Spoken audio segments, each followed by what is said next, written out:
साथियों, 11 मई को पोखरण से जो आत्मविश्वास प्रारंभ हुआ था, आज लखनऊ में वह और मजबूत हो रहा है।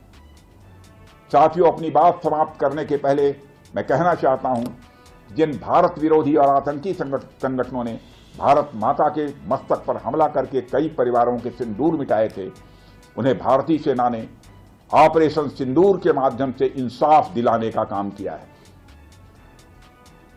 और इसके लिए आज सारा देश भारतीय सेनाओं का अभिनंदन कर रहा है। ऑपरेशन सिंदूर सिर्फ एक सैन्य कार्रवाई भर नहीं है, बल्कि भारत की राजनैतिक, सामाजिक और सामरिक इच्छा शक्ति का प्रतीक है। यह ऑपरेशन आतंकवाद के खिलाफ भारत की दृढ़ इच्छा शक्ति का और सैन्य शक्ति की क्षमता और संकल्प शक्ति का भी प्रदर्शन है।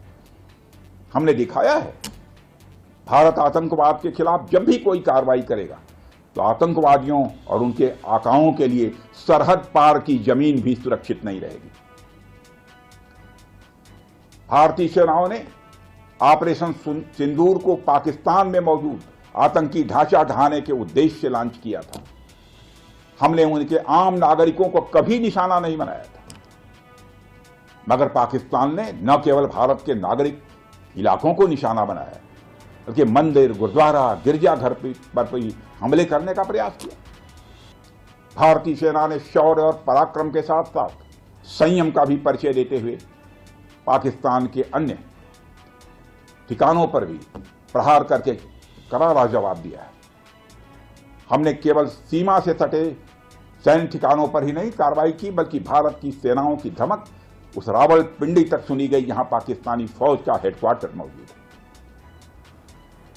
मित्रों, भारत में आतंकवादी घटनाएं करने और कराने का क्या अंजाम होता है, यह पूरे विश्व ने उरी की घटना के बाद देखा, जब हमारी सेना ने पाकिस्तान में घुसकर सर्जिकल स्ट्राइक की।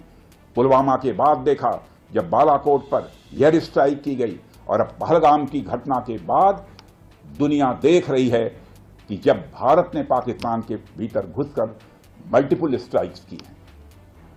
आतंकवाद के खिलाफ जीरो टॉलरेंस की नीति पर चलते हुए हमारे यशस्वी प्रधानमंत्री श्री नरेंद्र मोदी ने स्पष्ट कर दिया है कि यह नया भारत है जो आतंक के खिलाफ सरहद के इस पार और उस पार दोनों तरफ प्रभावी कार्रवाई करेगा। यह हमारे प्रधानमंत्री जी ने स्पष्ट रूप से यह संदेश दे दिया। मैं एक बार फिर से